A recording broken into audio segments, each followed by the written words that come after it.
We've all found ourselves obsessing over someone we barely know at one point or another. It's a universal part of being human. And whether you're currently going through it or you can recall a time when the thought of someone consumed your every waking moment, you know how it feels. The butterflies that you get in your stomach, the endless overanalysis of their texts, glances, the daydreams, and the sleepless nights that turn something small into something much bigger than it actually is. Well, this experience of having a crush is one of the most profoundly frustrating aspects of human relationships. Yet, it also offers the greatest learning opportunities for self discovery. And if you take anything away from this video, let it be that at its core, a crush is not a reflection of reality, but rather a projection, a narrative that your mind constructs in the absence of sufficient information. And as human beings, we are naturally narrative driven creatures, meaning that our minds are always seeking coherence, patterns, and meaning behind things. Our brains are literally wired to connect the dots and fill in the blanks. So when we encounter fragmented or ambiguous information, we create narratives to link events and provide explanations. This ability to impose structure on the world around us helps us make sense of our environment and reduce uncertainty, and overall, it makes us feel more in control.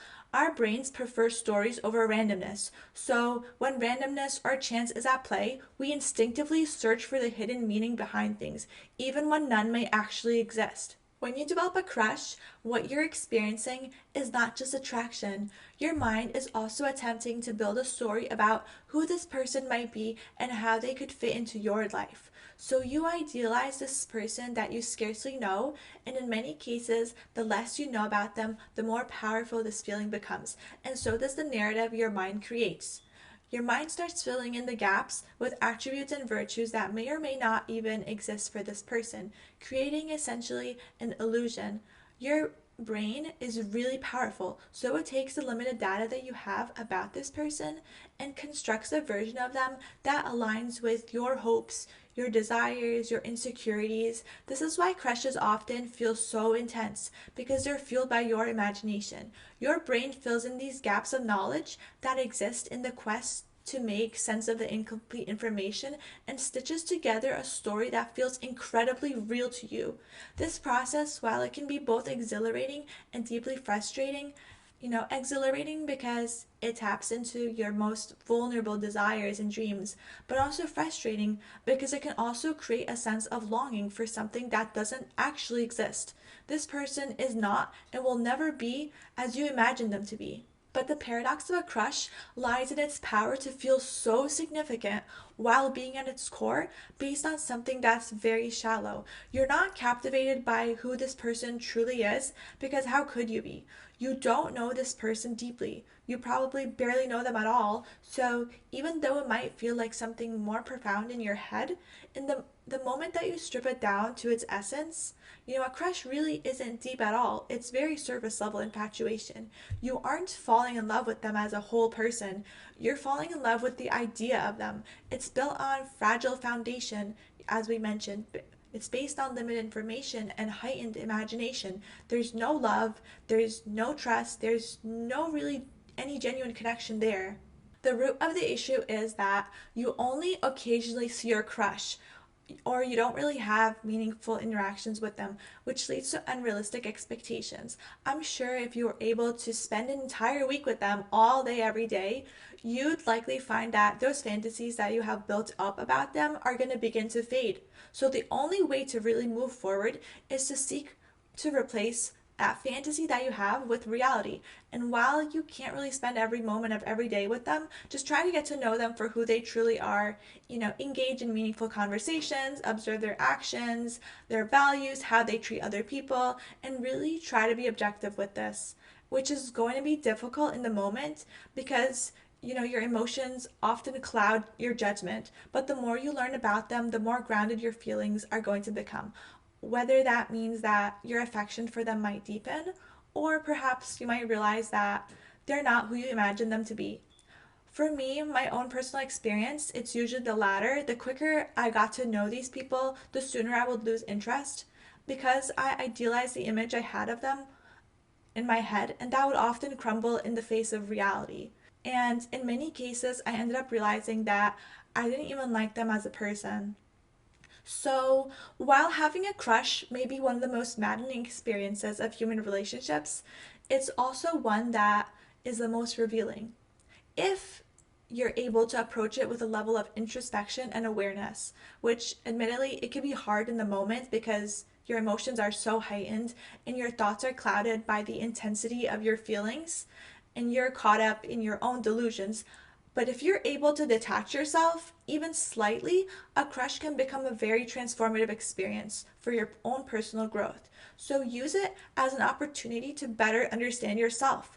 Because often, and I honestly wholeheartedly believe this, crushes are really less about the object of your affection and more about what your inner psyche is searching for. The qualities that you assign to them are usually reflections of what you're searching for in your own life. Your crush might essentially be a mirror highlighting what you value, what you lack, what you believe that you need in order to feel whole or to feel like fulfilled.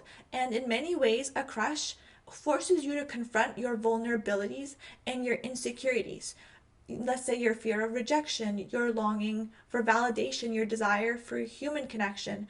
And often that's uncomfortable because it reveals parts of yourself that you might be uncomfortable confronting. But therein lies the potential for growth. So use this as a tool for self-discovery to better understand your emotional landscape. And ask yourself, what am I projecting onto this person?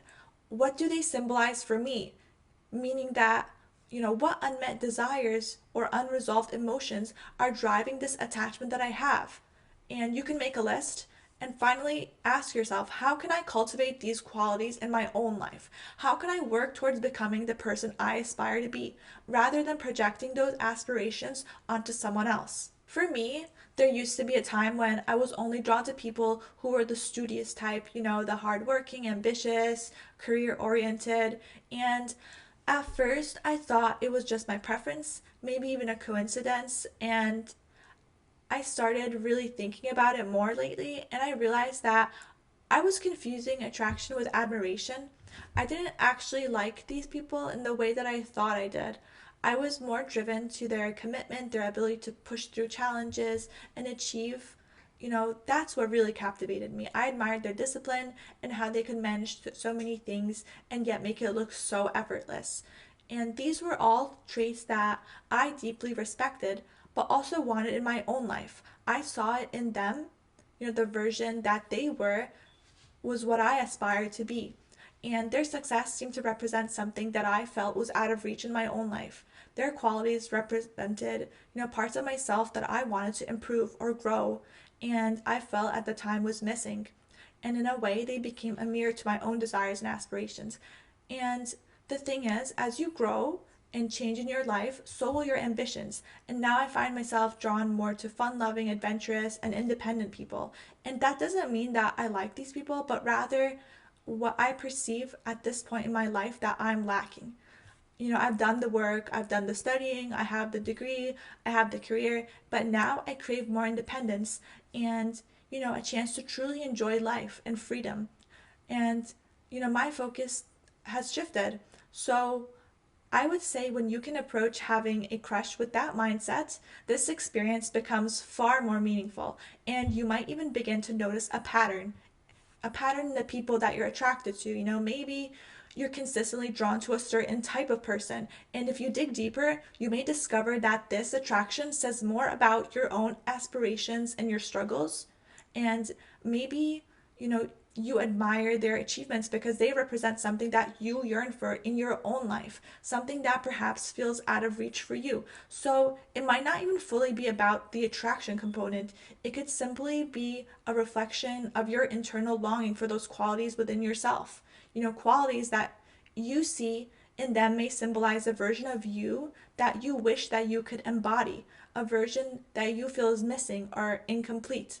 So, you might find that you're drawn to certain types of people because what you imagine them to be taps into something you feel is missing in your own life. Often, when you experience emotional gaps or unmet needs, whether they're stemming from past experiences, unresolved emotions, or personal struggles, your brain instinctively seeks comfort and resolution.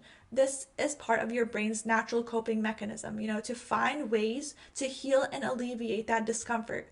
And one way of doing this is by projecting those needs onto others, needs that we feel are missing in our own lives.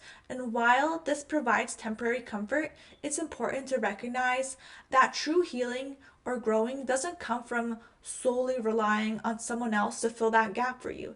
This can be incredibly powerful because true emotional growth happens when we become aware of these patterns and recognize our unmet needs and take the steps that are necessary to address them internally. That's when the brain can really truly find peace, not just through external validation or attachment, but through self awareness, compassion, and personal growth. Of course, there's so much more to this dynamic beyond emotional gaps and unmet need. We also have to take into consideration overlooking red flags and risking being taken advantage of. But that's for another day and another video. And I want to end with this. If you recognize that these gaps exist within yourself and you're ready to make that positive change, I would recommend staying in tune for my next video where I'm going to talk about the steps that we could take to make those positive changes within our lives. And with that, I want to say thank you so much for listening. If you enjoyed this video, please give it a thumbs up and subscribe for more. And I'll see you in my next video. Thank you. Bye.